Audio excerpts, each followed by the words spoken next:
Ilyas. Selamat malam, Pak. Baik, untuk mengefisienkan waktu, di sini sudah ada kurang lebih 12 orang yang sudah bergabung. Mungkin langsung saja kami persilakan dengan hormat kepada Bapak Kurniawan Ilyas selaku narasumber kita pada BIMTEK kali ini untuk membawakan materinya. Silakan, Pak.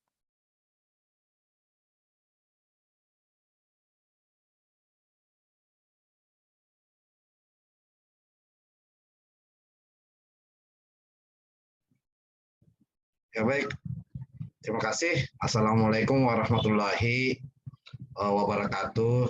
Salam sejahtera untuk kita semua. Semoga teman-teman yang di room Zoom saat ini diberikan oleh Allah Subhanahu wa taala, Tuhan Yang Maha Esa, kesehatan, panjang, rezeki, dan apapun yang terbaik. Saat ini di masa pandemi ini kita masih berkumpul di room Zoom ini. Materi ini adalah materi khusus untuk dari konsultan Indonesia. Materi reguler sudah berakhir kemarin malam dan akan semenjak kemarin malam juga video-video sertifikat dengan materi yang sudah disajikan narasumber 10 kemarin akan diupload di website. Jadi baru diproses YouTube-nya materi dan sertifikat. Baik itu kepada narasumber maupun kepada peserta BIMTEK workshop periode 9. Materi saat ini saya mengangkat saya pengantar dulu, saya mengangkat yaitu perhitungan kerugian negara total loss dan harga yang wajar dalam perkara tindak pidana korupsi pengadaan barang jasa pemerintah berdasarkan putusan pengadilan. Total loss ini saya kesampingkan karena yang lebih banyak putusan-putusan pengadilannya, dan besok kita akan bahas tentang total loss konstruksi. Yang banyak putusan-putusan pengadilan tentang harga yang wajar. Apakah kerugian tentang harga yang wajar itu akan kita satukan persepsi berdasarkan putusan-putusan dan perhitungan yang disajikan dalam bentuk Excel, bagaimana bisa menemukan kerugian itu, sumbernya dari mana, bagaimana perhitungannya, ini akan digambarkan sebentar. Baik.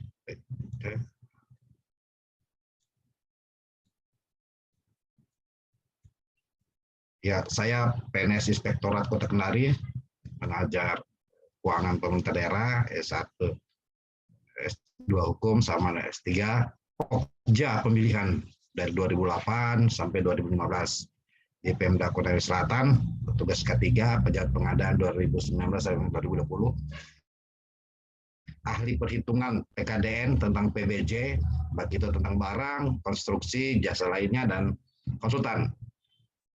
Memberi keterangan ahli, sertifikat PBJ tahun 2018, ahli manajemen kontrak pengadaan, advisor, pengajar calon advokat. Jadi saya mengajar untuk menjadi advokat, ya mengajar tentang tata cara advokat, pendamping kontrak, ya pendamping kontrak yang sudah dibubarkan, yang sudah melebur jadi advisor. Saat ini menampingi rehabilitasi dermaga Buton Tengah, audit, saya menampingi juga audit Inspektorat Buton Tengah di seberang sana, pembangunan di Pandeglang, dan jasa sewa pengadilan tinggi. Hari pertama sebenarnya adalah konsep dan pembahasannya berkaitan dengan konsep dan pasar-pasar kerugian negara menurut hukum pidana, hukum administrasi, dan hukum perdata. Dan bentuk kerugian negara dalam tipikor dan korupsi perdata. Jadi selaku bekerja di APIP, tentu juga banyak yang bisa kita diskusikan. Apakah PBJ itu ruang lingkup hukum pidana, hukum administrasi, dan hukum perdata? Tapi dari awal saya sudah memberikan gambaran bahwa tidak ada PBJ yang masuk di ruang lingkup hukum pidana, termasuk hukum administrasi. Semua semata-mata hukum perdata, dikecualikan jika ada pemberian dan penerimaan. Materi kedua, bentuk kerugian negara dalam korupsi perdata, konsep total loss dan harga wajar termasuk contoh-contohnya, dan tata cara perhitungan ya harga yang wajar sendiri. Baik, seperti dari agenda saat ini bahwa kerugian negara itu sebenarnya didefinisikan di pasal 1 ayat 2. Kerugian negara itu kekurangan uang. Jadi ketika negara rugi, maka syaratnya harus kekurangan uang, kekurangan jumlah uang dari satu tempat ke tempat lain, atau surat berharga. Surat berharga yang bisa dinilai dalam bentuk uang maupun aset, termasuk barang yang nyata dan pasti jumlahnya sebagai akibat perbuatan melawan hukum, baik itu sengaja maupun lalai. Jadi harus pasti dan nyata, pasti dan nyata, pasti jumlahnya dan nyata perbuatannya, karena itu sengaja atau lalai. Maka di hukum administrasi kerugian negara ada penyelesaian penggantian kerugian negara dan daerah, yaitu ya dengan cara membayar secara tunai atau angsuran melalui SKTJM maupun SKP 2KS. Ini mekanisme administrasi yang bisa diselesaikan. Nah, perlu diketahui bahwa tentang kerugian negara saat ini, yang dimana penyelesaiannya melalui SKTJM atau SP2KS itu sendiri, ya banyak modelnya, yaitu melalui sidang-sidang TPTGR itu sendiri. Ketika sudah terpenuhinya penyelesaian ganti rugi baik secara tunai maupun secara angsuran, maka unsur pidana korupsi itu akan hilang, ya, akan tidak berguna, akan tidak terpenuhi. Karena kenapa? Semenjak putusan MK nomor 26 tahun 2016, ya putusan MK 22 2016, jelas bahwa kerugian tipikor itu akan, kerugian negara itu atau tipikor itu akan berkaitan dengan akibat atau delik materialnya. Harus dibuktikan lebih dahulu kerugiannya. Ketika ada pengembalian, baik itu tunai dan angsuran tersebut dalam jangka waktu 60 hari ataupun 90 hari, ya, bisa hilang unsur yang disebut kerugian negara. Ya, jadi kerugian negara itu dalam hukum pidana itu atau pidana tipikor di pasal 2 pasal 3, ketika hilang unsur kerugian negaranya berarti dia sudah tidak mengandung peristiwa atau perbuatan tipikor itu sendiri. Jadi artinya apa? Bisa penyelesaian melalui dengan cara TPTGR itu sendiri. Jadi itu yang paling penting ketika teman-teman dari APIP untuk merekomendasikan terhadap pengembalian. Yang selanjutnya, dalam kontrak pekerjaan pengadaan barang dan jasa juga ada kerugian menurut hukum perdata. Ya, kerugian menurut hukum perdata, ya itu tadi melalui penggantian biaya, kerugian, bunga bila debitur lalai. Jadi ini pasal-pasal yang berkaitan dengan kerugian negara dalam hukum perdata. Nah, bagaimana kerugian negara dalam hukum pidana? Itu tadi harus terpenuhinya unsur kerugian negara secara nyata yang pasti jumlahnya. Untuk itu apabila ada di sini dari lawyer, termasuk juga pejabat-pejabat tinggi, untuk itu ketika melakukan penyelidikan atas suatu perkara yang dilakukan aparat penegak hukum, maka yang dicari bukan perbuatan menguntungkan diri sendiri, orang atau koperasi, tapi ada tidak sebuah kerugian negara yang berupa kekurangan uang atau surat berharga, barang yang nyata dan pasti jumlahnya. Untuk itu harus dihitung oleh auditor, harus dihitung oleh ahli untuk melihat benar tidak ada sebuah peristiwa tersebut kerugian negara atau daerah sendiri. Nah, dalam kontrak juga demikian. Jadi ada peristiwa yang menggambarkan yaitu pidana sedikit pidana.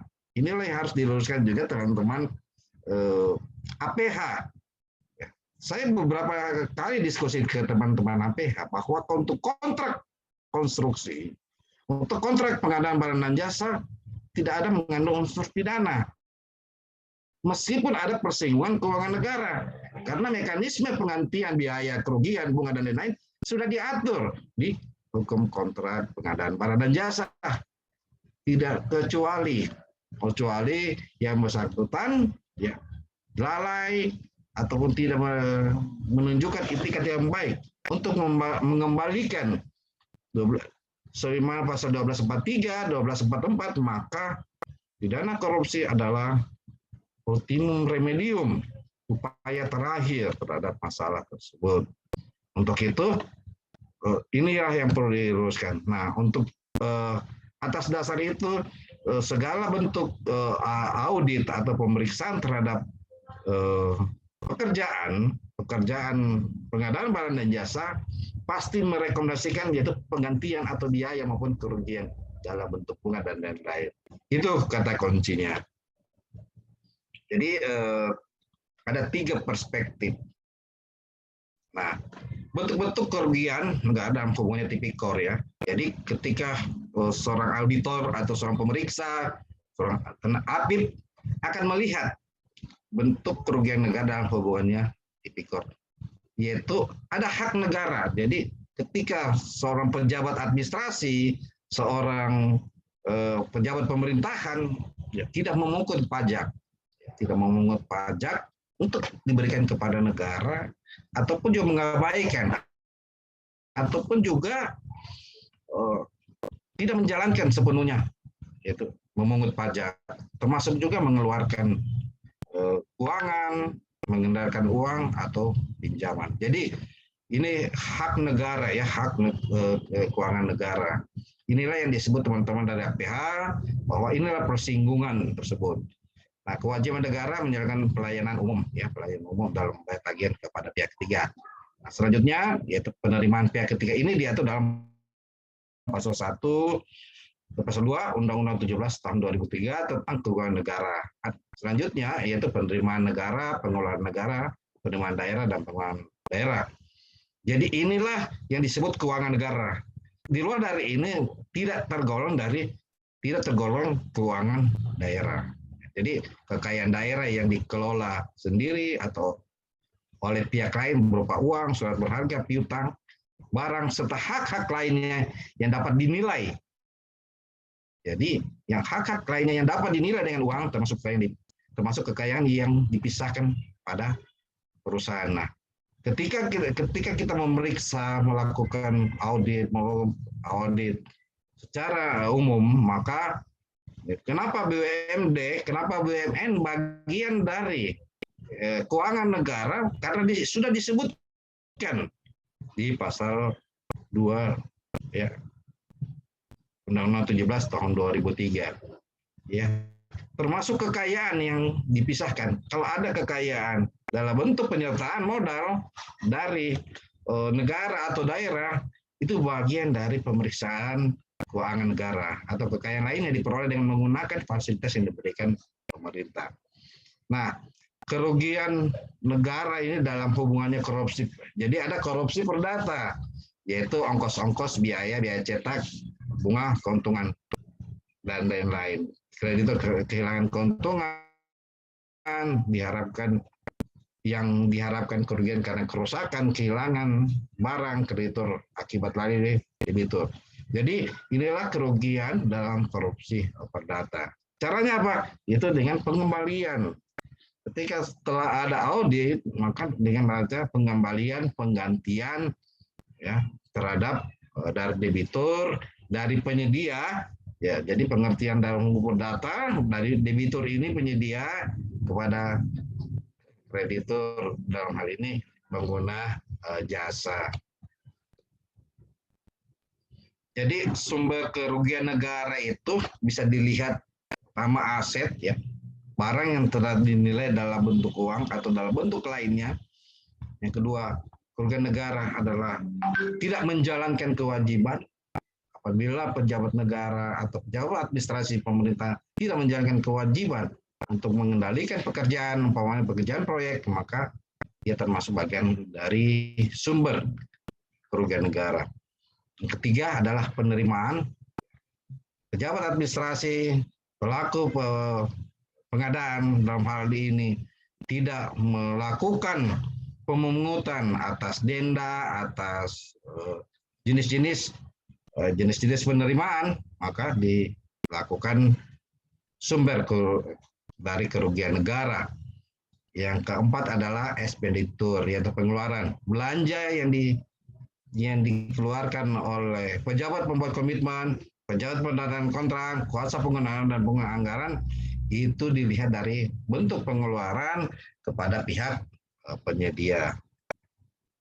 Jadi sumber kerugian negara yaitu kerugian keuangan negara pada cabang aset yang berkaitan dengan pengadaan aset, pelepasan aset. Ya. Jadi pengadaan aset, pelepasan aset, berarti terutama belanja modal, pelepasan aset seperti tukar guling, pemanfaatan aset seperti sewa menyewa, penempatan aset dan kredit atau kredit macet. Kerugian keuangan negara pada cabang kewajiban yaitu perikatan yang menimbulkan kewajiban yang nyata, kewajiban bersyarat yang nyata dan kewajiban tersebut yang menjadi nyata. Di kerugian negara juga ada cabang penerimaan, wajib bayar tidak melaksanakan pembayaran kepada negara. Ya. Jadi seperti yang saya sebutkan tadi, ada ketika ada keterlambatan pekerjaan, PPK tidak melakukan penagihan terhadap keterlambatan atas denda tersebut. Yang ketiga adalah kerugian negara terjadi karena pengeluaran negara lebih dari yang seharusnya. Nah, ini pekerjaan dalam pekerjaan umumnya dalam pengadaan barang, ketika kuantitas atau volume dalam pekerjaan tersebut belum sesuai dari kenyataan, tapi dalam syarat-syarat khusus kontrak sudah mengatur misal progres pekerjaan yang bisa dibayarkan 30% progres pekerjaan dan pembayaran 25%, dia lebihkan gitu. Atau pengeluaran negara yang seharusnya tidak dilakukan atau pengeluaran negara yang dilakukan lebih cepat. Nah, pengeluaran negara yang dilakukan lebih cepat ini pengertiannya adalah pengeluaran negara yang belum waktunya dibayarkan kepada penyedia, belum waktunya memenuhi prestasi pekerjaan, maka itu bagian dari kerugian negara. Jadi jenis perhitungan kerugian negara. Nah, jenis perhitungan kerugian negara besok malam kita menghitung tentang total loss ya. Kerugian negara khusus untuk pekerjaan konstruksi. Malam ini kita menghitung tentang kerugian negara harga yang wajar. Ya, jadi harga yang wajar, contoh kerugian negara total loss adalah kerugian negara yang ditentukan berdasarkan metode perhitungan tanpa memperhatikan prestasi. Misalnya pengadaan tidak sesuai spesifikasi mutu antara desain mix formula dengan job mix formula pekerjaan jalan, honorium dan fisik. Nah, kenapa ini masih tergolong total loss? Kenapa tidak termasuk juga kerugian negara dalam bentuk penyelesaian atau kerugian negara dalam bentuk net loss? Nah, dalam metode pelaksanaan untuk pekerjaan jalan, apalagi AC, WC umpamanya, situ tergambar bahwa ada sebuah metode kerja atau pengembangan tentang desain mix formula, pencampuran aspal yang sudah didesain tidak sesuai dengan pelaksanaan dalam job mix formula pekerjaan. Jadi ini akan dilihat bagaimana cara para auditor atau para pemeriksa melihat apakah ada kesesuaian antara desain yang sudah direncanakan dengan pelaksanaannya, termasuk honor atau fiktif. Jadi sekalipun pekerjaan jalan sudah selesai, tapi ketika ada desain mix formula, ada perbedaan desain mix formula dan job mix formula berbeda di lapangan, maka tetap dihitung total loss karena akan mengakibatkan pekerjaan atau mutu pekerjaan tersebut ya tidak waktu yang cepat akan mengalami kerusakan struktur pekerjaan jalan. Nah, selanjutnya adalah kerugian harga wajar. Nah, harga wajar itu menjadi pembanding harga realisasi. Kerugian keuangan negara di mana transaksi yang tidak wajar. Jadi ada transaksi yang tidak wajar berupa selisih harga wajar dengan realisasi. Dengan membandingkan harga dalam kontrak dengan harga pasar yang wajar. Nah, ini paling penting ketika hampir semua putusan pengadilan di tipikor tentang kerugian harga wajar. Harga yang tidak wajar yang diperoleh ketika kita menyusun HPS. Ketika kita mendatangkan kontrak, ya, bagaimana untuk menemukan atau mengetahui harga tersebut wajar, harga tersebut tidak wajar, antara realisasi dengan harga antara kontrak dengan harga pasar di lapangan. Nah, ini metode perhitungan kerugian negara, ya, ada penerimaan, ya, pokok dan bunga. Ini umumnya ada dinas-dinas penerimaan ya seperti Dispemda, langsung di dinas keuangan. Nah, ini juga pengeluaran ya sama juga dinas-dinas pada PBJ. Khusus PBJ dia diatur pengadaan barang dan jasa diatur total loss. Pola perhitungannya total loss dengan penyelesaian, net loss, harga realisasi dikurangi harga wajar dan bunga. Dan pelepasan aset seperti umpamanya tukar guling atau penjualan aset itu sendiri ya, harga realisasi dikurangi harga wajar, opportunity cost, total loss, bunga untuk kerugian waktu. Sama tentang pemaparan aset ya, opportunity cost, total loss, bunga untuk kerugian waktu, penempatan aset dan kredit macet ya, pokok dan bunga. Dan juga liability, kewajibannya, kewajiban nyata, kewajiban bersyarat yang menjadi nyata, dan kewajiban. Nah, ini putusan pengadilan yang berkaitan tentang tindak pidana korupsi, tentang bagaimana auditor BPK menggunakan perhitungan kerugian negara. Ya, kayak penggelapan kas yang saya sebutkan tadi, ya, selain fiktif, ya, berarti pekerjaan seperti pekerjaan jalan tadi mengakibatkan mutu pekerjaan itu cepat akan rusak gitu. Ya, menurut BPK setuju ya, sesuai dengan hakim ya. Pengadaan barang putusan yang sudah terekap. Net loss bersih, real loss, total loss. Jadi metode perhitungan kerugian negara ada net loss, real loss, dan total loss. Sama, jadi ini contoh. Dan ada yang diakui oleh ya kayak total loss. Ya. Ketika BPK menghitung 1 miliar ya, 550 seterusnya, justru menurut putusan hakim ada 366 500. Berarti menurut putusan hakim ada real loss atau net loss. Ya, nanti kita bahas besok malam tentang real loss dan net loss sendiri. Jadi ada selisih ya menurut pendapat hakim bahwa ada 366 sebenarnya, bukan 1.591. Itulah harus menjadi bagian dari untuk menguji benar tidak perhitungan tersebut. Nah, ini putusan, jadi ini putusan pengadilan tindak pidana korupsi tahun 2013 ya. Ini tahun 2006. Kita pernah dengar bahwa di masa lalu pernah ada flu burung. Tentu umur kita pasti tahu tentang flu burung itu sendiri. Nah, di flu burung itu di Kementerian Kesehatan ada pengadaan alkes, alat kesehatan dan perbukalan rumah sakit. ya dalam rangka wabah flu burung. Ini di zamannya Ibu Siti Fadila ya, Siti Fadila. 44 rumah sakit rujukan untuk penanganan avian influenza dengan kontrak tahun 2006, tahun 2007 42 miliar. Nah, bagaimana cara ini sebenarnya disertasi saya terhadap matriks perhitungan.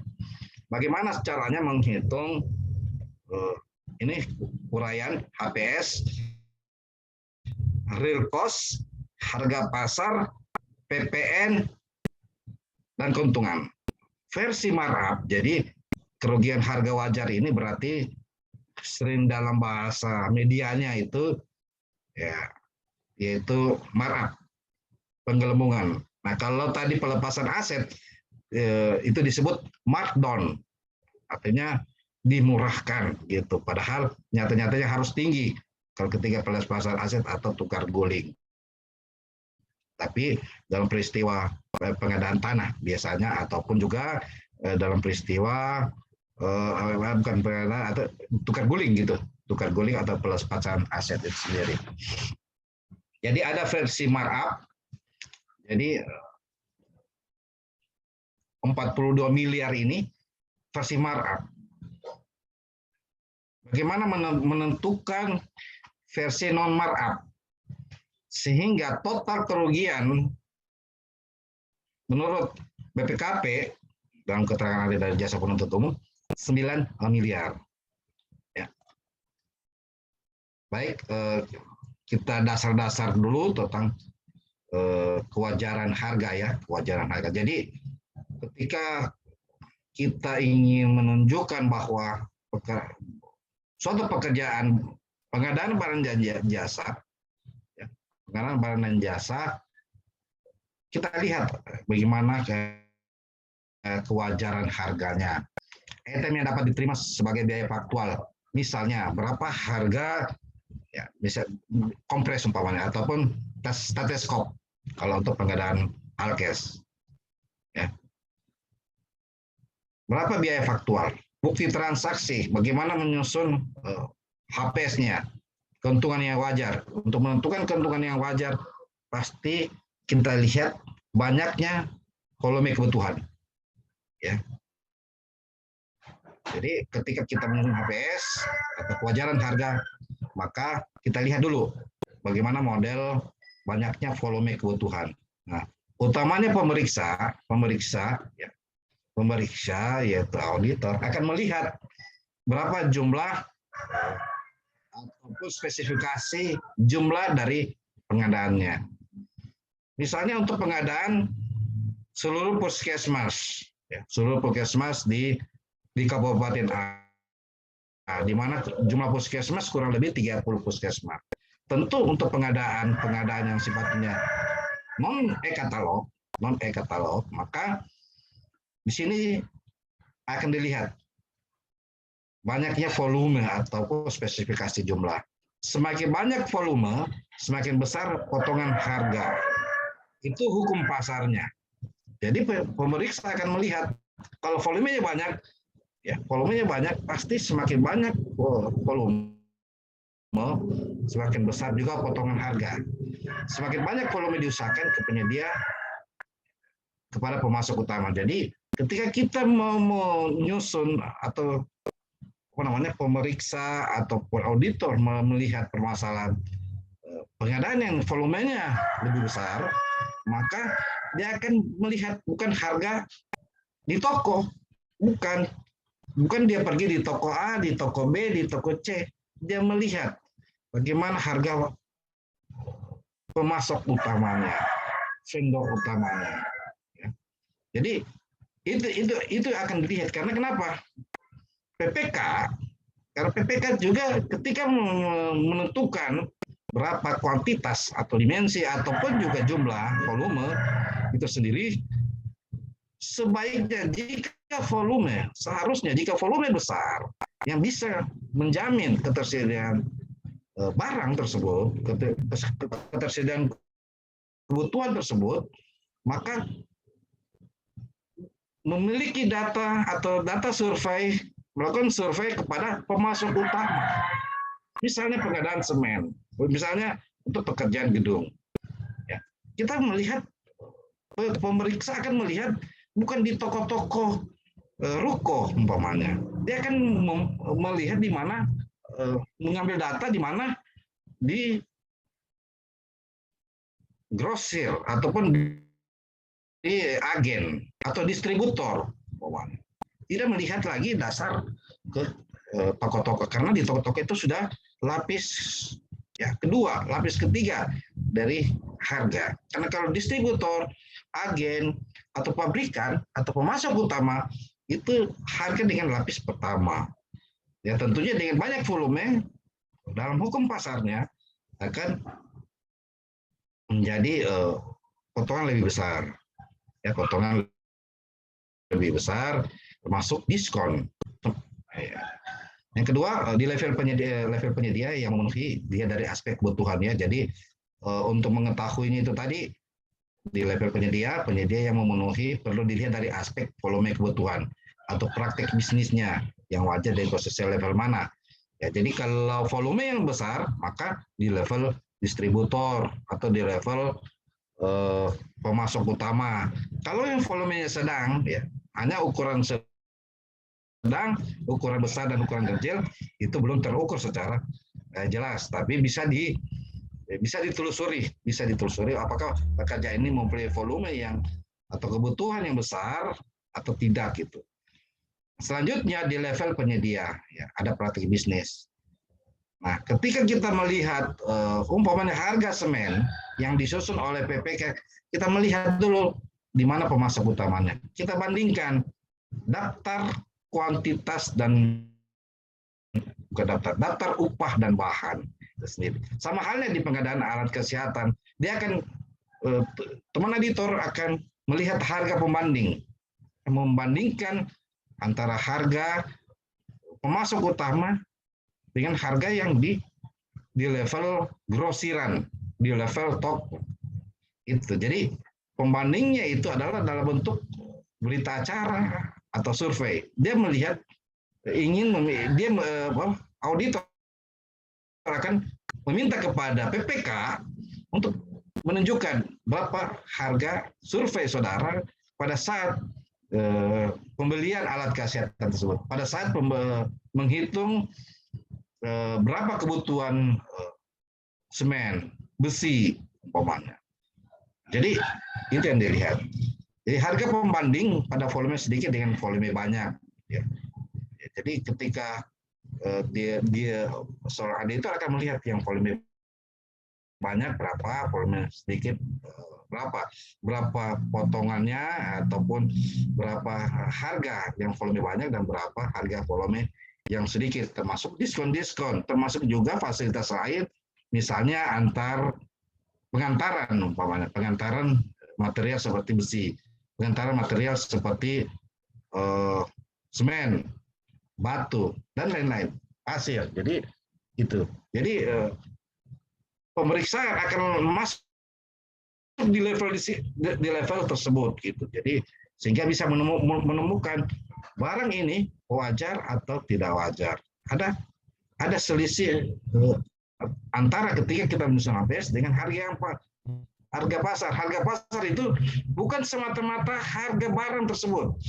Pasti akan masuk, kalau harga pasar akan masuk sebagai contoh biaya pengiriman, biaya pengempakan, biaya angkut dan muat. Itu termasuk bagian dari harga pasar yang harus juga dijelaskan oleh PPK ketika menghitung harga satuan suatu pekerjaan itu sendiri. Jadi itu yang jadi pendekatannya. Jadi catatan tentang harga pasar, ya, harga yang terbentuk sehingga berdasarkan dari transaksi barang yang sama atau serupa. Jadi apple to apple.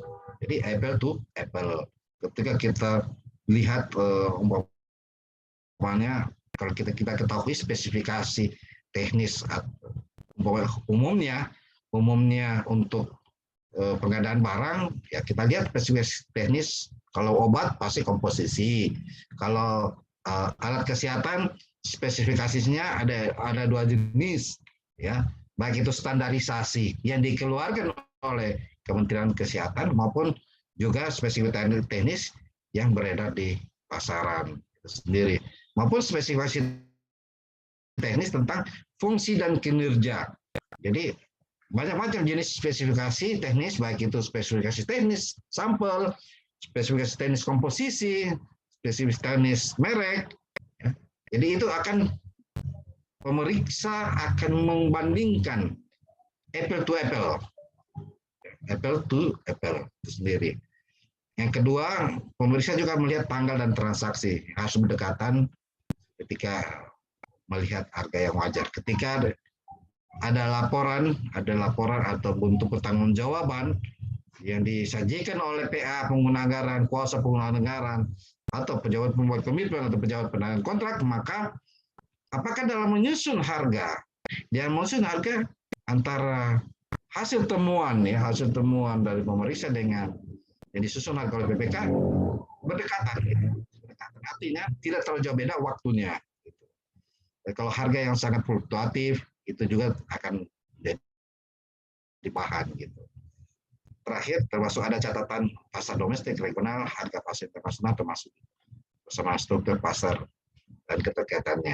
Jadi intinya adalah ada apple to apple comparison. Artinya apa? Akan membandingkan yang setara spesifikasi teknis. Misalnya kalau pengadaan laptop, merek berbeda. Itu merek bagian dari spesifikasi teknis.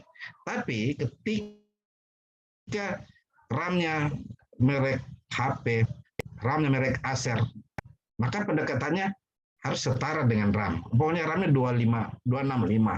Maka harus dicari harga yang sebanding dengan harga 265 dengan spesifikasi teknis harga 265 gitu.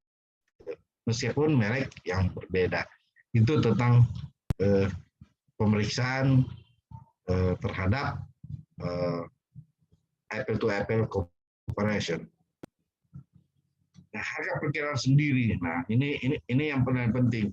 Jadi harga perkiraan ini sendiri, ya, penyusunan penetapan untuk menilai kewajaran harga. Jadi untuk menilai kewajaran harga penawaran atau kewajaran harga satuan, dasar menetapkannya penawaran bla bla bla.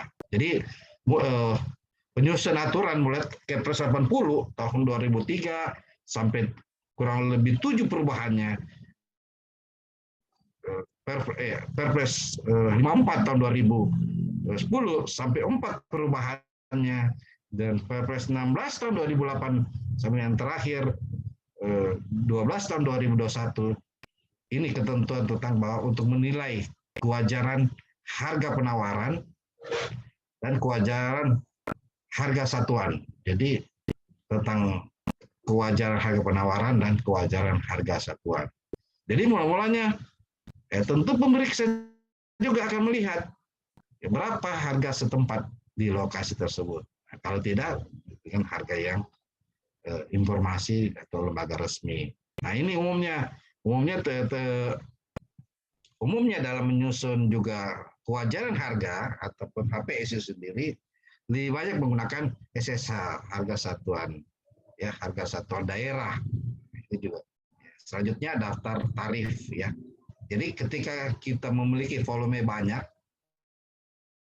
ingin membutuhkan volume banyak, maka daftar harga atau garing biaya atau tarif barang, garing jasa setelah dikurangi rabatnya atau potongan. Ya, kita minta diskon, ya, minta potongan karena jumlahnya banyak. Yang dikeluarkan oleh pabrikan, distributor, agen atau pelaku usaha dan memperhatikan masa potongan harga dari pabrikan, distributor, dan agen. Nah, ketika kita volume banyak, baru kita mengambil harga toko, maka itu bagian dari temuan. Ketika volume banyak, ketika volume banyak, baru kita mengambil harga toko. Ya, di mana harga toko jauh lebih besar, ya, maksudnya jauh lebih mahal ketimbang itu menjadi temuan. Karena pertama ketersediaan bahan atau kebutuhan bahan atau material itu sendiri pendekatannya yaitu jauh lebih menjanjikan atau menjamin distributor atau agen atau pabrikan ketimbang tokoh. Yang kedua, tokoh merupakan harga di lapis kedua atau lapis tiga dari pabrikan, distributor atau agen tersebut. Jadi itu.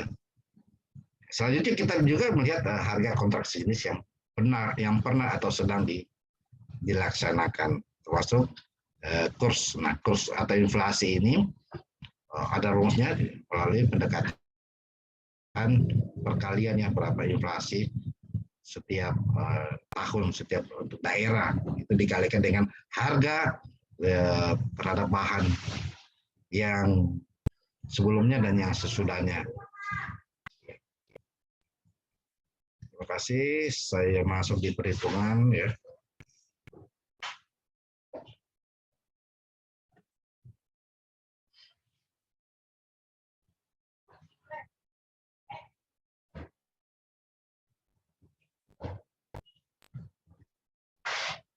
Masuk di perhitungan. Oke. Oke.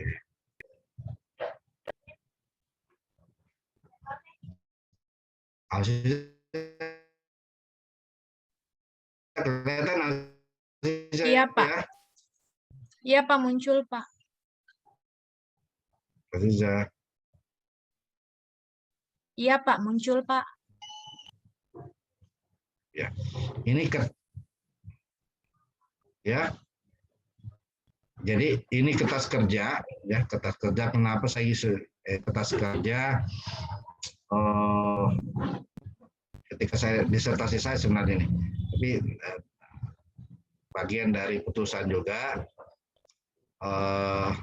Jadi begini, kertas kerja perhitungan kerugian negara tentang harga yang wajar, pengadaan alat kesehatan dan pembekalan rumah sakit.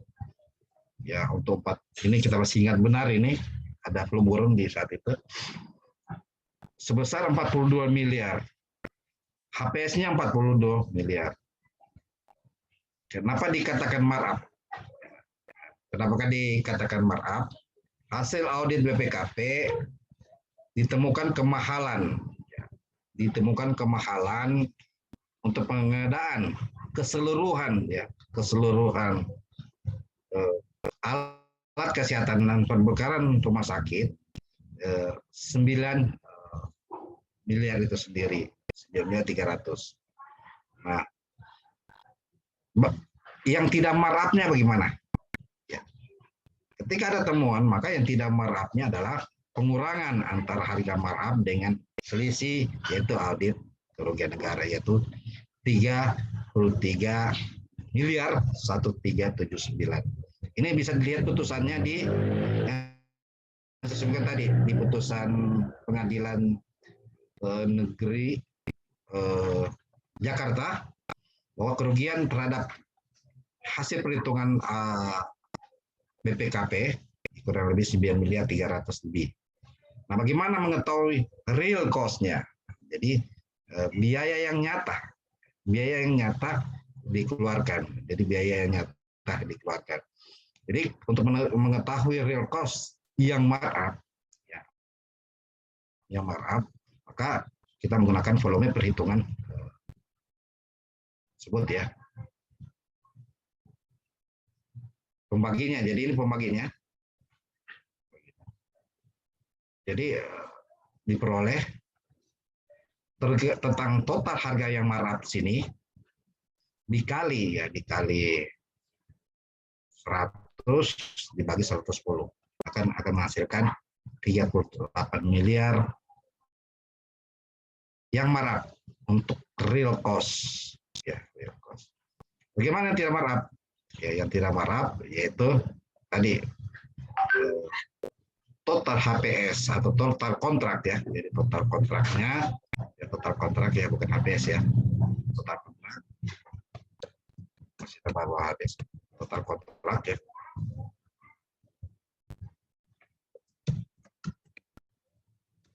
Jadi total kontrak non markup ini ya pembagian dari yang itu kali 10 bagi 110. Termasuk harga pasar juga yang markup, yaitu dari total kontrak yang markup. Termasuk PPN juga kali 10% dari total real cost. Jadi dari real cost. Selanjutnya keuntungan ya, keuntungan 10% ya dari harga pasar. Jadi ketika kita menyusun keuntungan, nah dari mana sebenarnya? Dari harga pasar yang diperoleh di pasaran. Jadi ini dia mengambil perkara ini dia mengambil harga pasar dan keuntungan 10%. 10%. Jadi dia berasal dari harga pasar, bukan totalnya. Versi audit BPKP ya, audit BPKP ya pengurangan antara total kontrak markup-nya dengan total non markup-nya. Jadi benar selisih 9 miliar ya. Sama juga ketika kita ingin tahu barang kita ini sebenarnya markup atau tidak markup ini. Nah, dengan metode perhitungan yang kita sebutkan dengan menyusun HPS, real cost, harga pasar, PPN, keuntungan. Ya. Jadi untuk mengetahui markup atau tidak markup ini antara HPS yang kita susun yang kemudian menjadi kontrak, ya, jadi HPS itu tetap harga wajib, kemudian menjadi kontrak dengan harga yang berbeda di perhitungan ini. Real cost-nya berapa, harga pasarnya berapa, PP-nya berapa, keuntungannya berapa. Nah, di tahun 2006 ini keuntungan untuk pengadaan barang yang saya ketahui menurut ya 2010 ya. Berarti menurut Kepres ya, Kepres yang lama 10%. 10%. Harga pasar.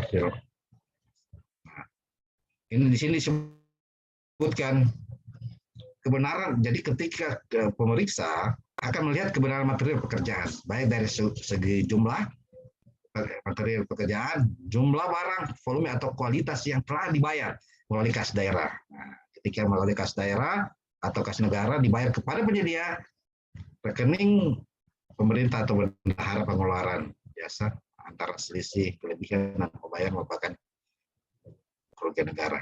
Nah, dokumen-dokumen inilah yang menjadi ya, dokumen-dokumen inilah yang menjadi bahan ketika pemeriksa akan meminta untuk pertanggungjawaban dalam bentuk administrasinya, sudah ada tidak buku kas umumnya, SPP-nya, surat perintah pembayaran LS-nya, SP surat perintah membayar, SP2D-nya, buku registrasi, survei harga, pemeriksaan fisik, pengujian, SPJ pengusuran, rekening dinas. Jadi itu yang menjadi bahan ketika mengadakan pemeriksaan sendiri. Jadi dengan metode ini kita bisa, dengan metode ketika kita menguraikan suatu pekerjaan, apakah HPS itu menjadi mahal atau kontrak itu menjadi kemahalan, maka kita menggunakan pendekatan yang saya sebutkan di sini. Ya, yang saya sebutkan di sini. Demikian yang bisa saya sajikan. Mari kita bangun diskusi terhadap bagaimana kita melihat pekerjaan itu mahal atau tidak mahal. Kita menggunakan kacamata pemeriksa, bukan kacamata sebagai pelaku pengadaan, bukan kacamata sebagai penyedia sendiri, tapi kita memakai kacamata pemeriksa. Demikian yang bisa disampaikan. Saya serahkan kepada moderator.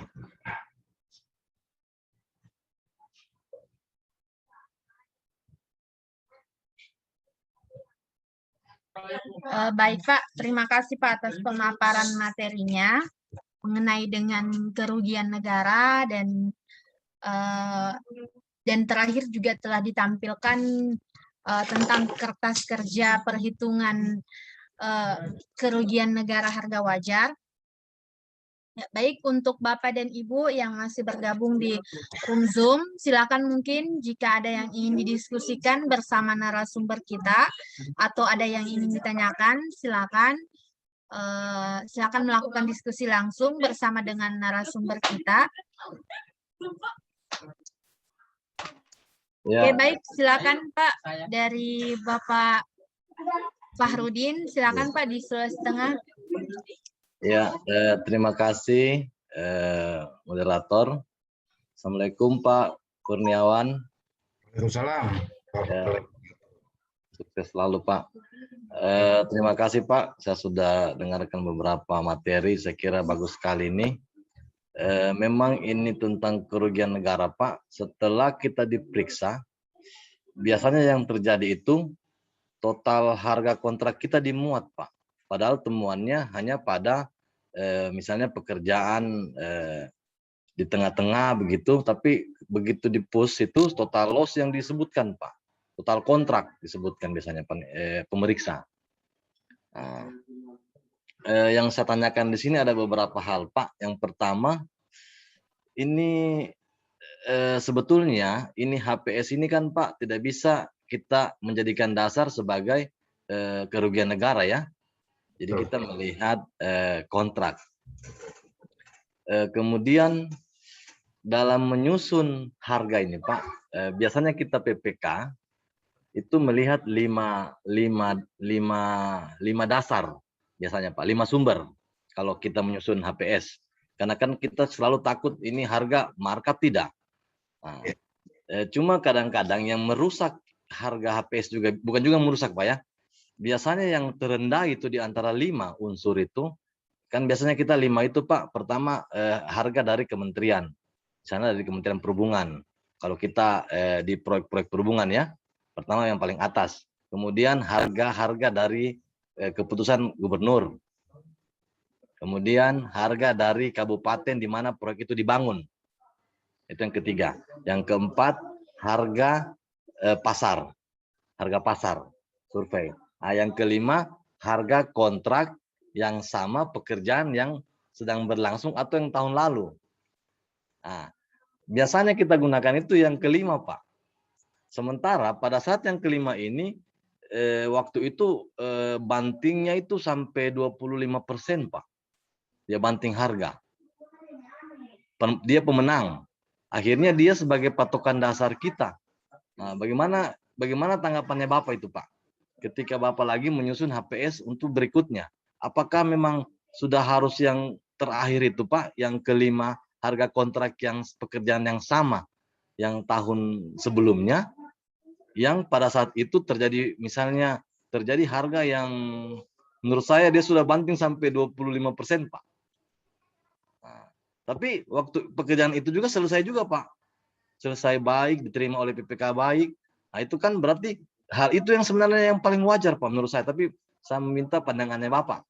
Bagaimana untuk menyusun sebagai PPK untuk tahun berikutnya. Nah, kemudian yang ketiga, Pak, apakah bisa kita ini kan takut Pak sebagai PPK kadang-kadang setuju bayar itu Pak. Apakah bisa kita menyurat setelah kita melihat progres dari konsultan, bobotnya sekian, mutu sudah oke. Pada saat kita membayar Pak, kita menyurat dulu ke APH Pak, APH. Kita minta menyurat ke APH, apakah itu kejaksaan atau apakah itu tipikor dan apakah itu inspektorat sebelum kita membayar. Jadi kita di sini sudah tidak punya niat sebenarnya dalam hati, Pak. Jadi kita kan sudah tidak punya niat. Kan ini kan PPK serba salah, Pak.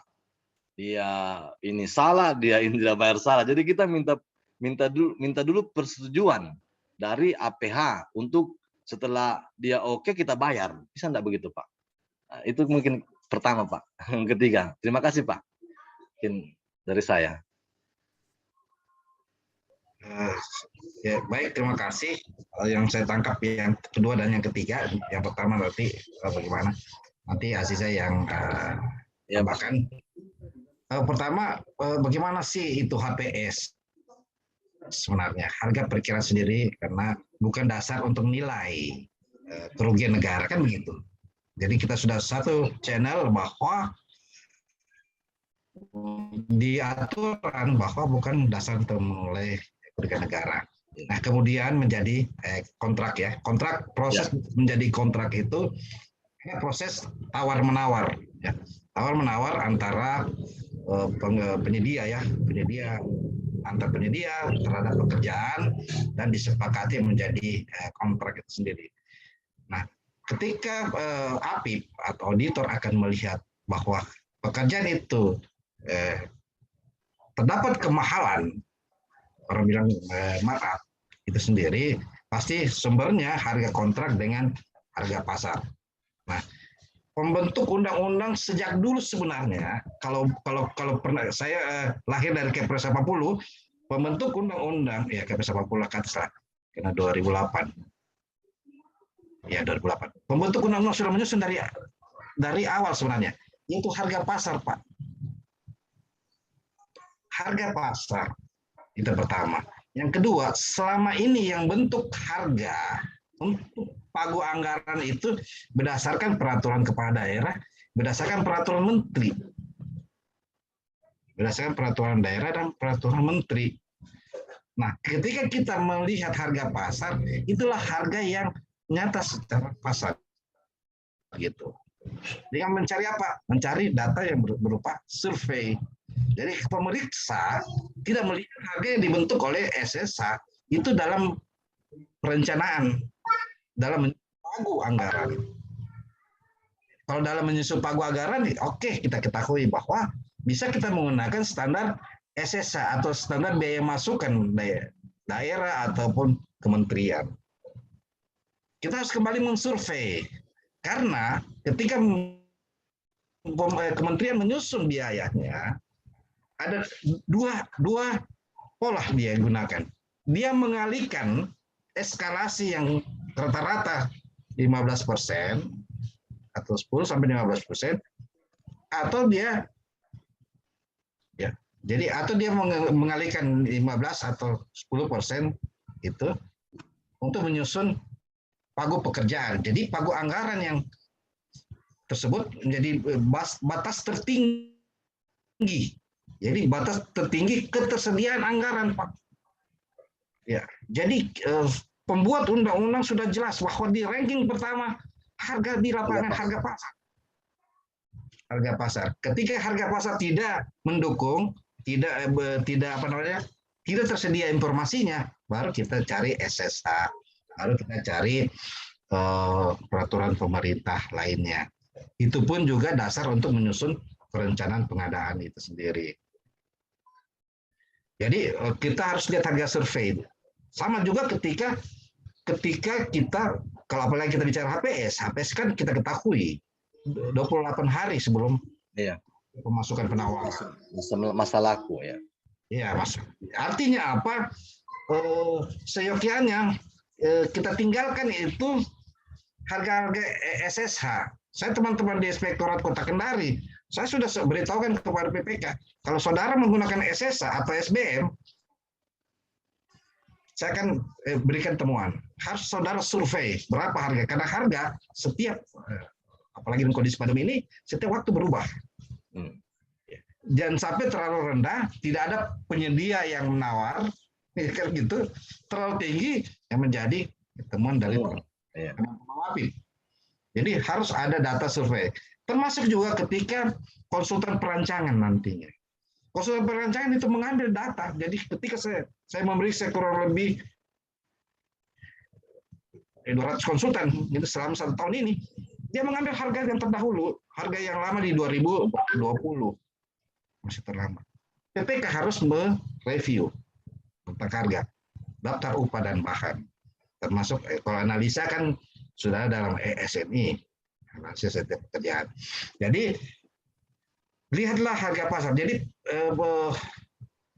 banyak temuan ketika harga pasar itu sudah tidak sesuai dengan kontrak itu sendiri. Harga pasar itu kan sudah akan terbentuk banyak hal sebenarnya harga pasar. Ini tadi volumenya banyak. Tiba-tiba PPK dia mengambil harga eceran tokoh. Tapi kebutuhan volumenya banyak.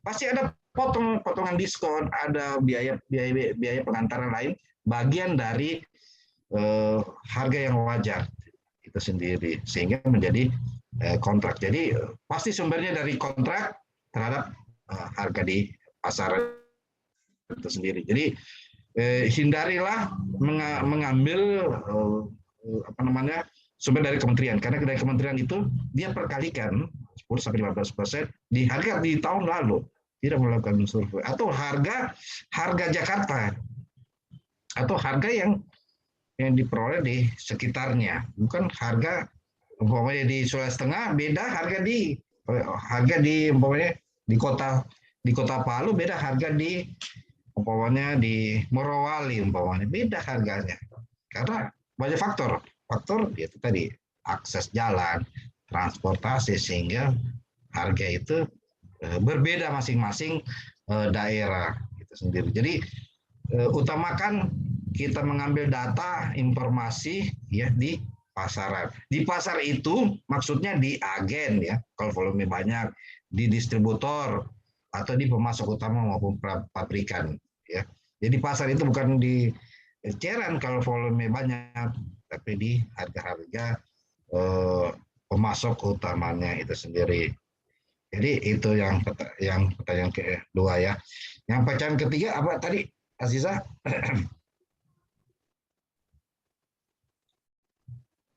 Aziza, pertanyaan ketiga tadi apa itu?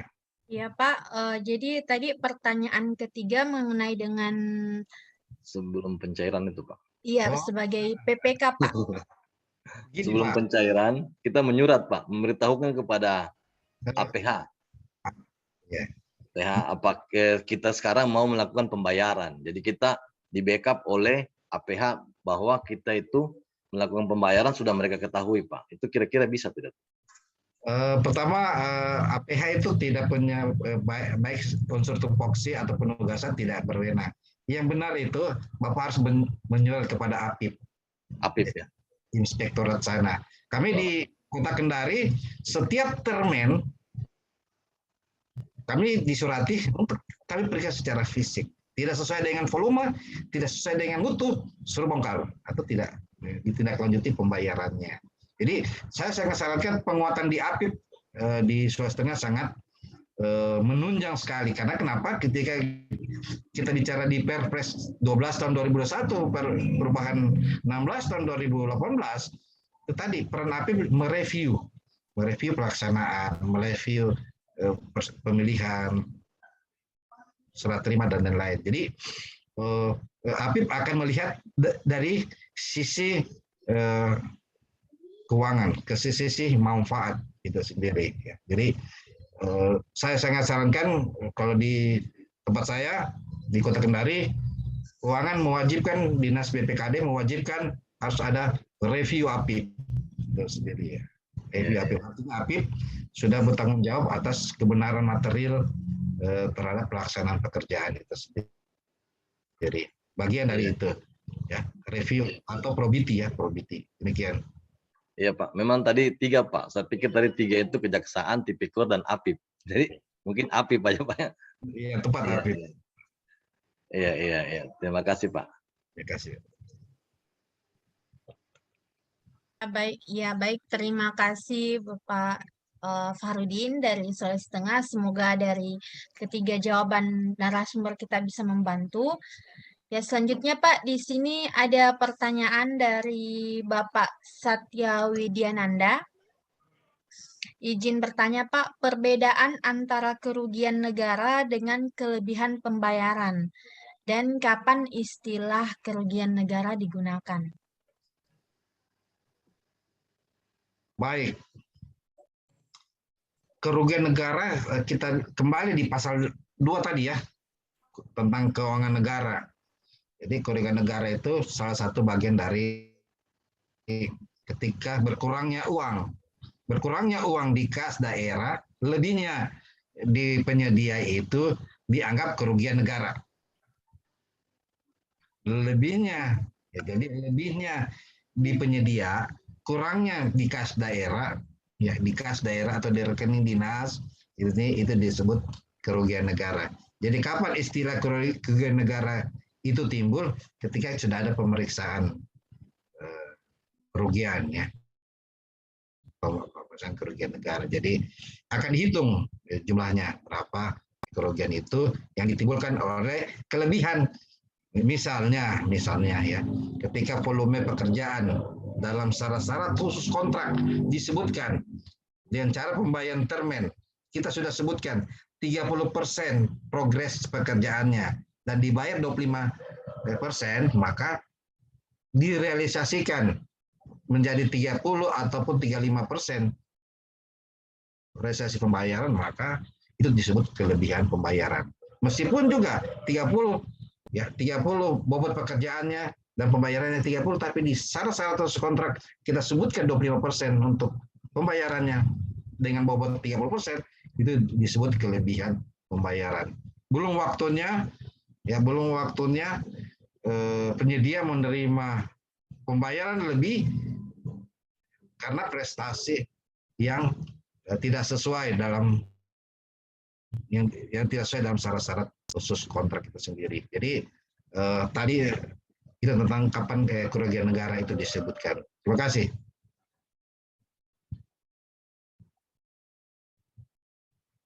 Iya, baik. Terima kasih Pak, itu untuk Pak Satya Widyananda. Semoga membantu Pak mengenai dengan pertanyaannya. Baik, kita ke Pak Lukman. Silakan Pak Lukman. Terima kasih. Assalamualaikum warahmatullahi wabarakatuh. Salam warahmatullahi wabarakatuh. Oke, izin Pak mau tanya ini. Itu kalau suatu pekerjaan yang dilakukan secara pengadaannya melalui tender, itu kan yang dipilih adalah penawar yang terendah atau yang harga yang telah bersaing. Apakah penyedia yang diperoleh melalui metode tender masih memungkinkan dikatakan ada markup, gitu Pak, satu. Terus yang kedua, yang ingin saya tanyakan, kalau penyedia sudah dinyatakan menang dalam pelaksanaan tender, kemudian dilakukan kontrak, penandatangan kontrak, artinya kontrak itu dilakukan atau disepakati antara kedua pihak, yaitu PPK dengan penyedia, di mana kontrak itu merupakan undang-undang bagi kedua pihak, di mana di dalamnya itu, di dalam nilai kontrak termasuk harga satuannya adalah kesepakatan yang sudah mengikat. Ketika auditor memeriksa, ditemukan oleh auditor, dinyatakan oleh auditor bahwa ada harga yang markup atau mahal. Nah, kira-kira apa dasarnya regulasinya auditor untuk mengubah harga satuan itu, sementara penyedia dan PPK ini kan sudah terikat kontrak. Artinya harganya sudah fix, sudah disepakati, sudah terikat melalui kontrak. Ketika dinyatakan itu kemahalan, harga satuan itu bisa dirubah oleh auditor pemeriksa. Dasarnya apa itu Pak, sehingga dia bisa merubah kontrak itu yang seharusnya harganya sekian dirubah menjadi sesuai dengan temuan auditor. Terus yang terakhir yang ingin saya tanyakan, pekerjaan konsultan dengan kontrak lamsam itu bagaimana Pak metodenya inspektorat untuk memeriksa bahwa itu ada kemahalan harga atau kerugian negara, sementara untuk kontrak lamsam itu dia adalah output base ya, yang melihat output yang dikerjakan. Itu Pak, 3 pertanyaan. Terima kasih Pak. Dari mana Pak Lukman ini? Dari Sulawesi Tengah Pak. Oh, oke, baik. Saya mulai dari ujung ya, dari ujung tentang konsultan. Karena saya sudah periksa apa semua jenis kontrak konsultan dan rata-rata semua 200 konsultan pengembalian. Pertama gini, ketika bicara konsultan perancangan, ketika bicara konsultan perancangan, maka dia kontraknya adalah lensem. Karena yang dikejar, yang dibutuhkan konsultan perancangan yaitu output base-nya. Output base-nya ketika kita menyusun HPS termasuk juga rekapitulasi keluaran dan harga, maka yang diuraikan adalah output-nya. Apa output konsultan perancangan? Prakonsepsi, prapengembangan, perancangan, rancangan detail, termasuk juga pendampingan tender, termasuk juga pengawasan berkala. Itu output. Output yang dituangkan dalam bentuk apa? Bentuk dokumen. Ya, perancangan tentang rencana masanya, rencana denanya, rencana lingkungannya, prapengembangan demikian, tata lingkungannya, tata letaknya, rancangan detail tentang detail estimate engineering-nya, tentang estimate engineering-nya, tentang rencana dan syarat-syarat kerja, termasuk pendampingan. Pendampingan juga termasuk pendampingan dalam tender dan pengawasan berkala. Ya, ini untuk gedung ya, saya kasih contoh untuk gedung. Nah, yang dilihat inspektorat itu gitu. Ada tidak proses, ada tidak dokumen tersebut? Bagaimana cara menyusun dokumen tersebut? Tidak melihat rincian-rincian belanja. Bagaimana konsultan ahli gedung dia merokok dan makan? Berapa rincian-rincian apa namanya belanja makan minumnya, belanja transportasinya? Tidak. Dia melihat cara menyusun dokumen tersebut. Umpamanya apakah sudah melakukan survei, mana berita acara surveinya, sudah turun di lapangan, mana foto-fotonya, bukan rincian-rincian yang berkaitan dengan belanja langsung non personil. Nah, umumnya auditor melihat belanja langsung non personilnya, belanja sewa kendaraannya, melakukan survei.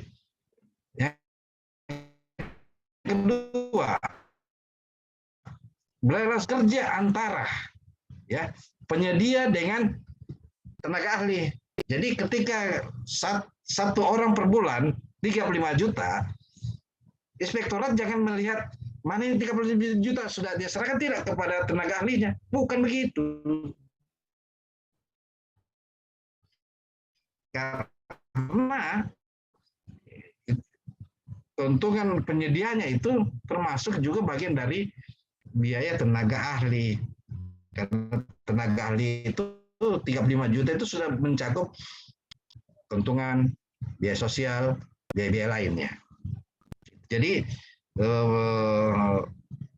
teman-teman APIP atau pengawas atau inspektorat, auditor, BPK maupun dari KPK, itu patronnya. Ya, ketika bicara konsultan perancangan tidak memeriksa, dan itu bagian kerja, bukan daftar kuantitas dan harga. Beda kalau waktu penugasan, biaya yang mengikat adalah biaya langsung personil dan biaya langsung non personil yang dituangkan dalam bentuk daftar kuantitas dan harga. Sedangkan konsultan perancangan dalam hal ini output base-nya itu daftar keluaran harga. Apa keluarannya dan berapa harganya? Nah, untuk membentuk harga tersebut terhadap keluaran, untuk kita tetap lihat benar tidak perhitungannya.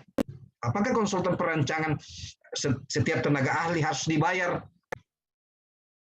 ketika pekerjaan 3 bulan, harus semua tenaga ahli dibayar 3 bulan? Tidak semua tenaga ahli harus dibayar 3 bulan. Umpamanya tenaga ahli untuk melakukan geodesi, umpamanya untuk menguji daya dukung tanah, umpamanya. Itu untuk menguji daya dukung tanah dibutuhkan waktu 2 minggu melalui soil test. Tidak harus dibayar 1 bulan. Gitu. Nah, selama ini dalam menyusunnya semua diratakan ketika 3 bulan masa pelaksanaannya dibayar 3 bulan semua tenaga ahli. Padahal masing-masing punya kompetensi dalam menjalankan tugas. Ketika mengukur daya dukung tanah, umpamanya, ya mungkin ahli elektrikal ikut juga mengukur daya dukung tanah, mana mungkin, atau ahli plumbing umpamanya mengukur daya dukung tanah. Itu temuan gitu ketika kita untuk konsultan rencana atau perancangan.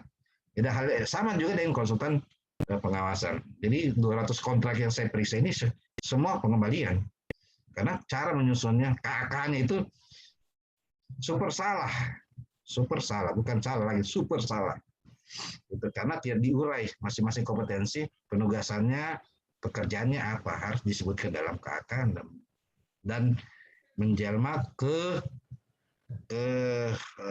daftar keluaran dan harga atau daftar kuantitas dan harga atau sering disebut oleh HPS itu sendiri.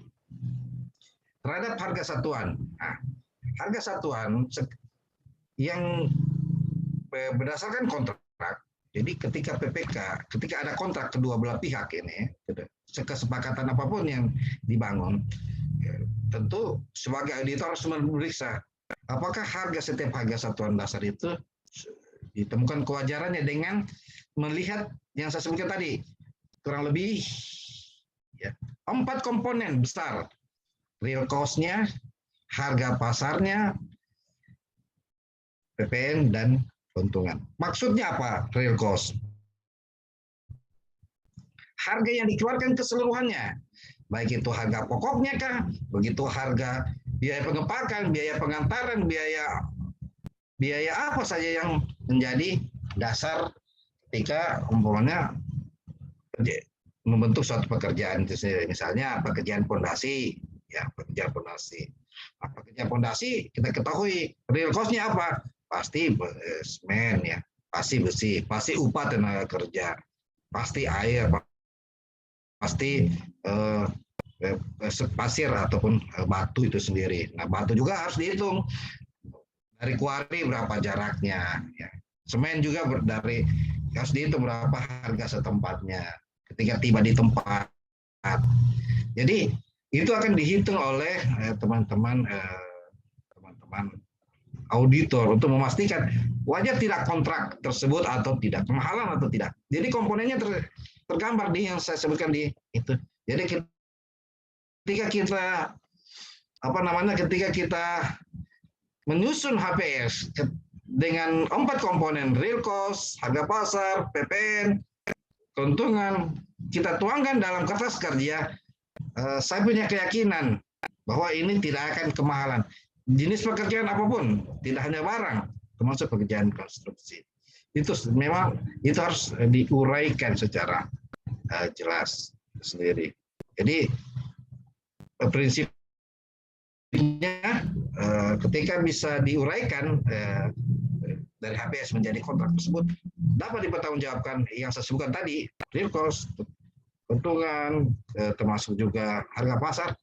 Kemahalan itu akan bisa kita hindari kemahalan itu sendiri.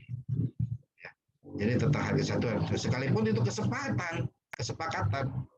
Jadi APIP, baik BPKP, BPK, termasuk inspektorat akan melihat dari sisi itunya berapa harganya, berapa pembentuk harga ketika sudah menjadi harga satuan dan menjadi harga dalam kontrak itu sendiri. Kalau bisa dijelaskan, clear. Kalau tidak bisa dijelaskan, ya berarti menjadi selisih itu sendiri.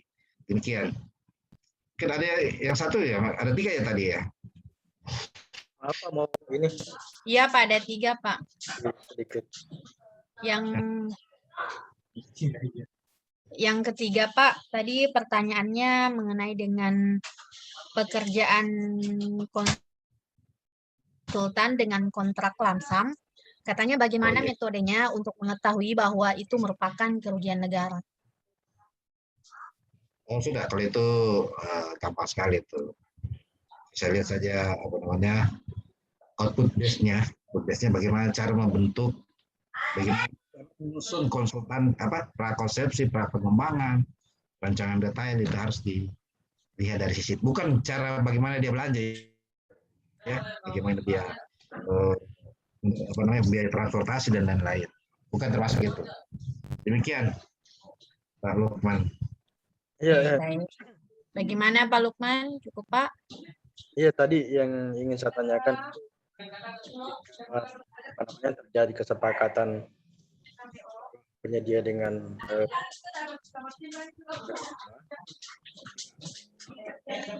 di suatu keputusan hukum. Jadi Ya, kalau sudah jadi kesepakatan hukum dan itu kan didapatkan dari persaingan harga juga di dalam proses tender. Maksud saya dasarnya auditor itu mungkin peraturannya Pak atau apanya? Karena di dalam aturan PBJ sendiri kan PPK dilarang merubah harga satuan penyedia kecuali ada tambahan volume yang harga timpang baru bisa dirubah harga satuannya. Tapi auditor itu bisa merubah harga satuan itu. Maksudnya dasarnya auditor itu aturannya apa Pak? Kalau bisa disebutkan aturannya sehingga auditor bisa merubah harga satuan suatu kontrak seperti itu Pak. Terus yang kedua, satu. Oh ya, silakan Pak. Ya, maaf. Gini, adakah auditor yang mengubah harga satuan, Pak? Ya di Palu, di Sulawesi Tengah. Kalau ada sih, harus banyak baca ya. Jadi tidak ada kewenangan auditor ya untuk mengubah harga satuan atau kontrak ya. Perubahan kontrak kan ada empat peristiwa. Pertama, ya mungkin ada penambahan waktu ya pelaksanaan. Yang kedua, volume ya. Yang ketiga adalah jenis atau spesifikasi. Yang keempat ada ruang lingkup pekerjaan itu sendiri. Jadi kalau ada auditor yang merubah, caranya bagaimana? Bukan kewenangannya ya. Kalau ada, mungkin tunjukkanlah auditor apa sih yang bisa merubah. Itu kan kesepakatan kedua belah pihak ya. Tapi untuk menemukan bahwa itu peristiwa kemahalan, ya tugasnya auditor. Ada nggak auditor di Sulawesi Tengah yang mengubah gitu? Sehingga pertanyaan maksud saya konteksnya itu ketika dinyatakan sebagai kemahalan itu kan umpamanya tadinya harganya 200.000, kemudian auditor ini kemahalan. Ya. Ini harga wajarnya itu 150.000. Itu kan sama saja merubah nilai harga satuan yang mengakibatkan nilai kontraknya itu berubah juga.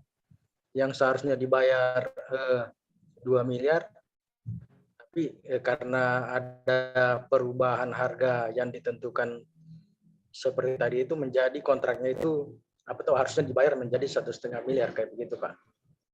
Maksud saya seperti itu. Berarti bukan mengubah harga satuan ya, tapi menemukan. Kan 4 syaratnya ini Pak. Kalau auditor akan melihat real cost, harga pasar, PPN dan keuntungannya. Jadi ketika sudah terpenuhi bahwa harga tersebut wajar, maka clear semua. Tidak ada masalah, tidak ada problem terhadap kemahalan harga itu sendiri. Jadi ada 4 unsur atau subunsur yang akan dinilai. Nah, untuk itu saya bilang yang saya sampaikan tadi harga pasar. Jadi harga pasar yang kita peroleh. Makanya sebenarnya penting kita melakukan survei terhadap harga tersebut karena itu untuk memastikan bahwa harga tersebut harga yang bisa dikompetisikan. Jangan sampai kita menyusun harga perkiraan harga yang lama yang sudah tidak tersedia harganya atau sudah lebih rendah dari sehingga penyedia tidak berminat terhadap pekerjaan tersebut karena terlalu rendah harganya. Demikian, jadi auditor tidak ada kewenangannya. Tapi kalau mau menemukan terhadap peristiwa apakah ada kerugian negara tentang kewajaran, akan dilihat dari 4 aspek, 4 unsur saja, tidak kemana dia. dia akan melihat riwayat di mana saudara mengambil data, di mana saudara mengumpul data, kepada data siapa, kepada distributor kah, kepada agen, atau kepada eceran, yaitu toko-toko. Kita akan dilihat di sisi itunya. Kalau tidak sesuai di situ, maka ya akan dikalikan, akan dikalikan jumlah volume dengan selisih. Itulah total markup-nya. Total markup biasanya. Demikian. Oke, satu lagi Pak. Ya. Kalau Ya, boleh- mungkin pertanyaan terakhir Pak, silakan. Ya. Begini Pak, di dalam penawaran penyidikan biasa kan ada harga yang fluktuatif. Maksudnya ada harga yang tinggi, ada yang harga yang rendah. Jadi tidak semua harga itu sama dengan HPS atau tidak semuanya tinggi ya, tinggi. Ketika penyedia mendapatkan harga yang tinggi seperti yang Bapak sampaikan tadi, tentunya bisa dinyatakan kemahalan. Tetapi bagaimana dengan harga yang kerendahan? Apakah itu bisa diperhitungkan? Apakah itu tidak menutupi daripada harga-harga yang tadi itu? Apakah itu tidak menjadi perhatian juga, Pak? Gitu. Iya, baik. Kita kembali tadi bahwa kalau cara menyusunnya yang saya sebutkan dari cost, harga pasar, PP, dan keuntungan bisa dijelaskan oleh penyedia, khususnya PPK juga, maka clear semuanya. Tentang harga rendah dan harga tinggi itu kan kita bisa lihat, ya. Pasti auditor akan melihat mana saudara punya daftar upah dan bahan. Upah dan bahan sebagai dasar juga bagian dari penawaran mana. Itu akan dilihat oleh auditor. Kalau dia menelusuri lebih dalam lagi masuk di penyediaannya. Sama halnya ketika juga auditor akan melihat terhadap itu mana daftar upah dan bahan. Analisa saudara terhadap koefisien. Bagaimana gambar kerjanya, apakah sudah sesuai dengan kuantitas yang ada. Itu akan dilihat di sisi itu. Jadi tidak hanya sisi harga upah dan harga, tentu juga dari segi kuantitas atau dimensi ketika mengukur dimensi atau menghitung maupun koefisien. Tidak hanya sisi itu saja, tapi kalau bicara kewajaran harga, maka ada 4 komponen yang saya sebutkan tadi untuk mendalaminya. Ya. Jadi auditor punya kertas kerja, harga pasarnya ini ada tempat bisa mencocokkan ada atau tidak ada, sesuai atau tidak sesuai. Itu sebenarnya.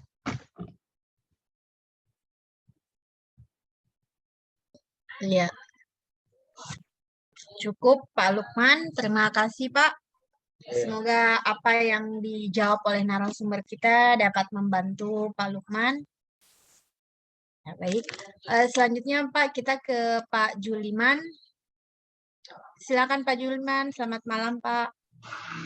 Ya, terima kasih. Assalamualaikum warahmatullahi wabarakatuh. Dan selamat malam. Luar biasa Pak materi pada malam ini tentang kerugian negara. Ini Pak mau tanya ini Pak tentang keadaan bahwa adanya dugaan kerugian negara adalah salah satu pintu masuk bagi APH untuk melakukan pemeriksaan, bahkan sampai penyelidikan. Nah kemudian biasanya Pak setelah mereka melakukan pemeriksaan, kemudian terhadap adanya dugaan itu, kemudian mereka melakukan satu tindakan untuk untuk bekerja sama dengan apakah BPKP atau PPK atau instansi lain untuk meneguhkan atau menguatkan atau membuktikan dugaan yang semula dugaan menjadi adanya unsur kerugian negara. Dan ketika sudah adanya unsur kerugian negara itu, kemudian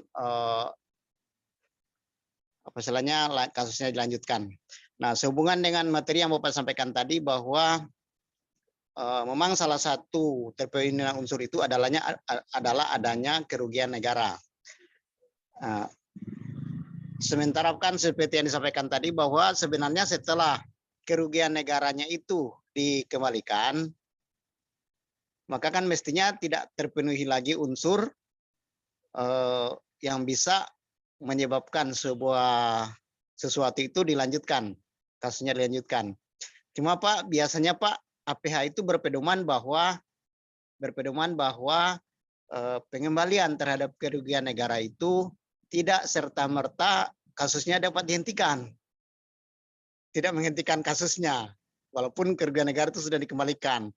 Nah, artinya kayak artinya dalam kondisi seperti ini berarti ada tidak sinkronnya antara yang sampaikan tadi dengan mungkin standar yang digunakan oleh APH. Jadi barangkali bagaimana Pak ini tentang hal ini Pak, bahwa setelah kerugian negara itu semestinya sesudah dikembalikan harusnya tidak terpenuhi lagi unsur. Tetapi APH itu berpendapat bahwa dipulangkannya, asalnya dikembalikannya kerugian negara itu tidak menghentikan atau tidak menyebabkan sebuah kasus itu menjadi dihentikan. Nah, itu Pak. Terima kasih sebelumnya Pak. Baik Pak Juliman dari UKPBJ Bolang Mongondo ya. Selatan, ya Pak, Bolang Mongondo Selatan Pak. Oke, jadi begini Pak, itu ada pasal 4 itu, ya itu pasal 4 Undang-Undang Tipikor ya nomor 31 tahun 99. Pengembalian itu tidak menghapus.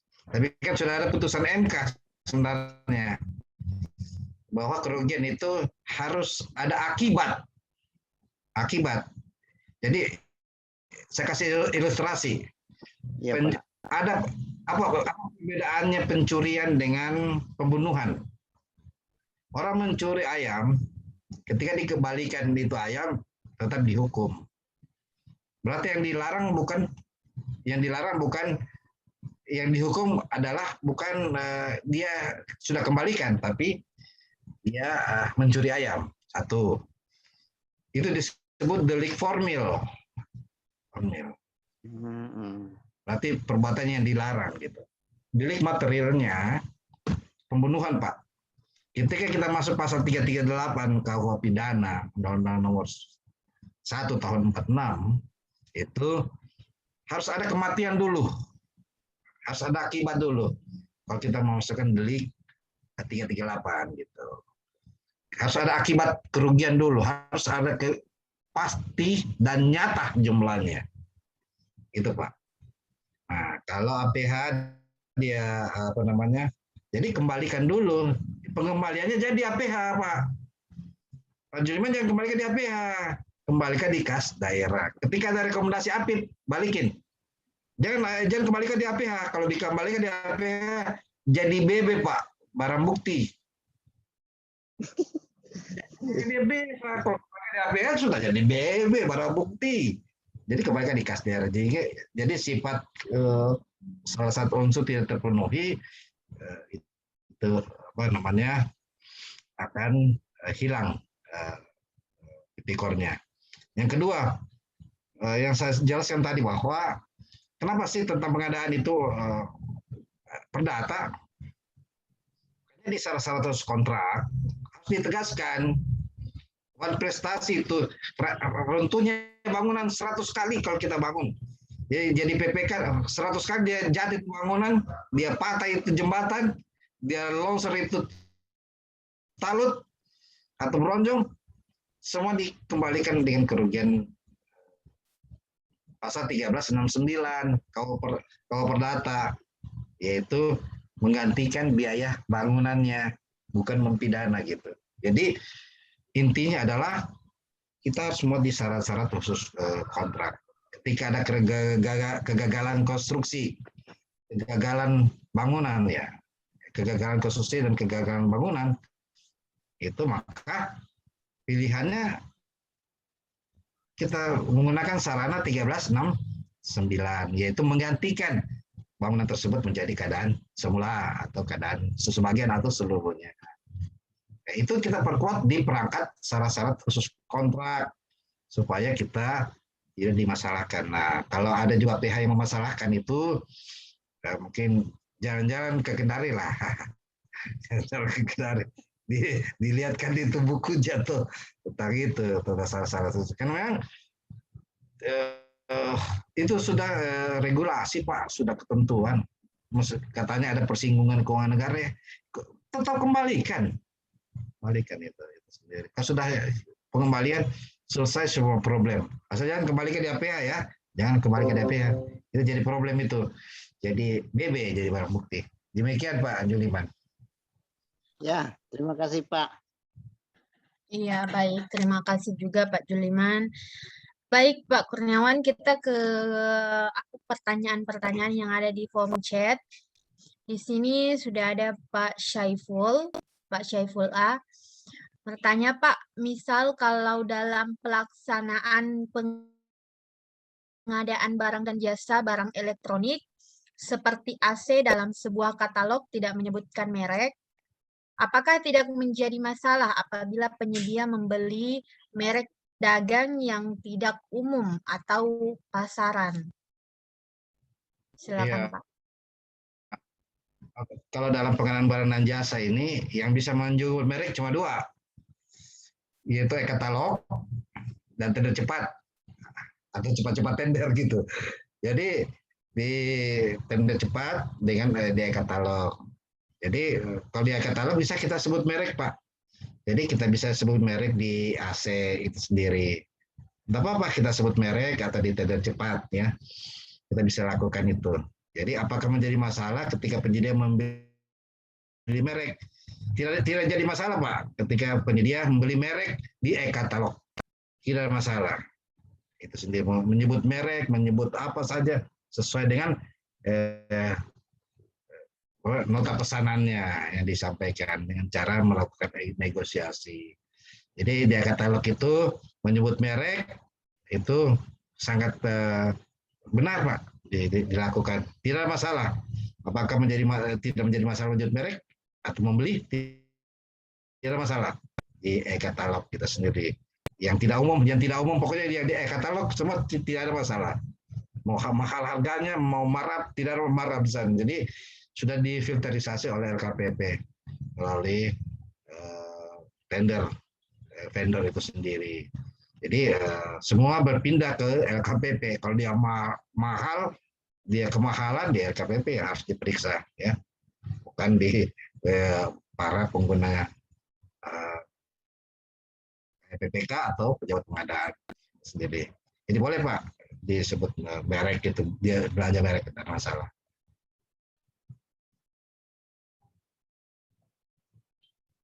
Iya, baik Pak. Terima kasih Pak jawabannya Pak. Untuk pertanyaan Bapak Syaiful, semoga membantu Pak Syaiful. Selanjutnya Pak, kita ke pertanyaan di sini atas nama Bapak dari Departemen Produksi atas nama Bapak Rifandi. Mohon izin bertanya Pak, apabila kekurangan uang pada kas negara dapat diklasifikasikan sebagai kerugian negara, apakah outstanding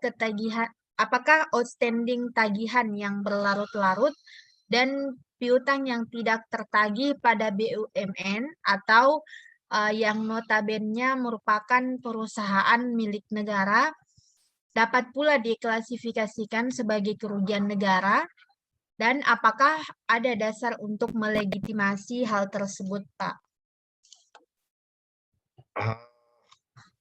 Mungkin lebih bagus dialog ya Pak Irfandi. Jadi outstanding tagihan ini atau outstanding check ini kita lihat dulu penyebab outstanding check-nya. Sudah berkontrak tapi belum diadakan pembayarannya. Memang hak tagih kita terhadap negara itu ya untuk APBD atau APBN ya itu 5 tahun Pak. Jadi posisi outstanding check-nya itu 5 tahun. Jadi ada dasar hukumnya. Lihat di PP 40 ya, yang saya tahu, saya lihat dulu. Jadi masa hak tagihnya itu adalah di 5 tahun terhadap kas negara. Jadi setelah itu saya lihat ya, di PP 50 tahun 2018 tentang hak tagih itu terhadap beban negara ya. Kalau dianggap BUMN sebagai negara, berarti hak tagih kepada BUMN juga kurang lebih, karena ini berkaitan dengan belanja ya, belanja bisa berkaitan dengan 5 tahun. Jadi hak tagih itu Pak, kurang lebih 5 tahun. Kurang lebih 5 tahun dibebankan kepada negara. Jadi kalau bicara hak tagih 5 tahun. Jadi apabila termasuk kategori kerugian negara, kita lihat dulu apakah posisi outstanding check ini diakibatkan ada porsi belanja yang dialihkan. Misalnya ada kontrak pekerjaan gedung pokoknya di suatu daerah. Sudah ada perikatan dan sudah dilaksanakan tanpa ada uang muka, tanpa ada termen. Tiba-tiba begitu kita menyampaikan penagihan, dana tersebut tidak ada, kosong kas negara. Nah, kita lihat dulu apakah kosong kas negara, ya di mana kode rekeningnya, kode rekening belanjanya itu yang memang sudah ada uang yang sumbernya dia mungkin dari DAP atau dari DAU dialihkan untuk pembayaran lain. Umumnya di bendahara umum daerah PPKD itu atau kuasa BUD mengalihkan uang yang kepada pembayaran lainnya, sambil menunggu uang DAU masuk di akhir bulan tersebut untuk diisi lagi di kas daerah. Itu dalam praktek di kas daerah sering memindahkan yang sudah kontraktual menjadi pekerjaan yang di tempat lain, diserahkan di tempat lain. Jadi kita lihat dulu kalau dia itu uangnya dipindahkan, berarti bisa kita anggap kerugian negara juga. Tapi kalau uangnya juga memang nyata-nyata tidak ada, belum ada, berarti belum bisa dinilai sebagai kerugian negara.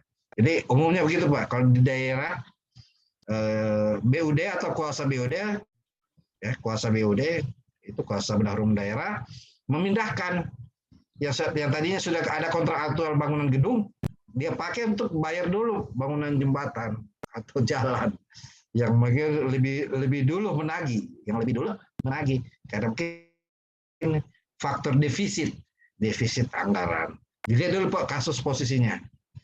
Demikian Pak Rifandi gitu.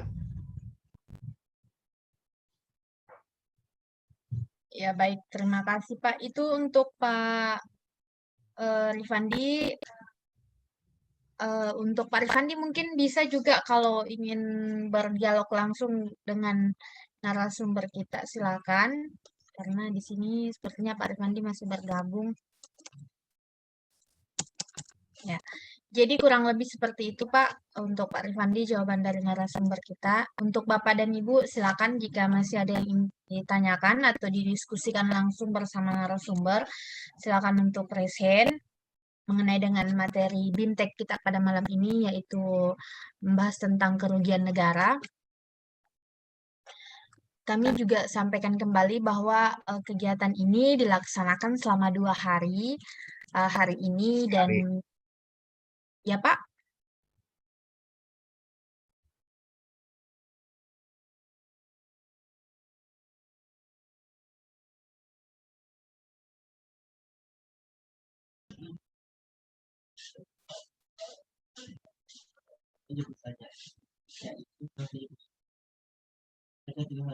Aduh, kenapa nih jaringan?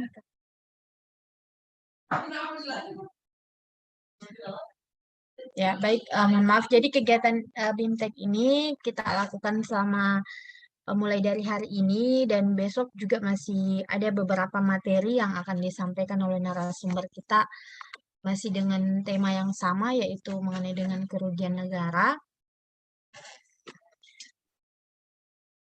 Jadi untuk Bapak dan Ibu silakan untuk bertanya karena masih ada waktu beberapa menit lagi.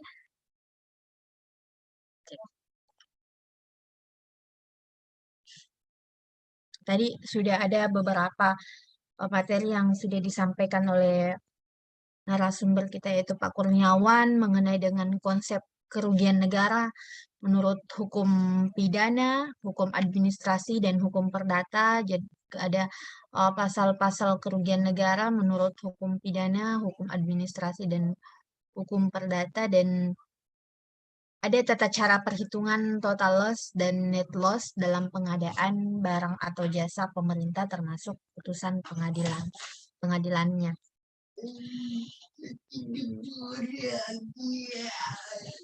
Ini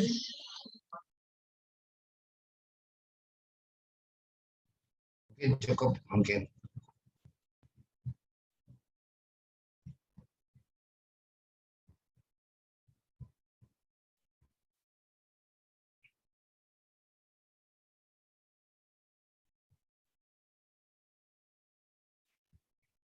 Videonya suaranya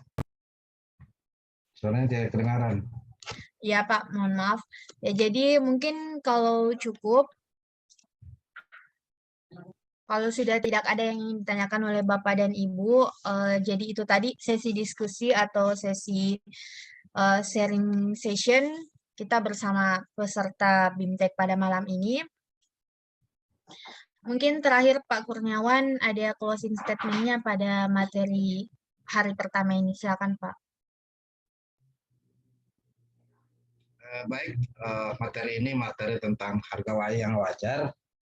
Harga yang wajar besok tentang harga kerugian total dengan penyelesaian. Nah, total dengan penyelesaian ini akan berkaitan dengan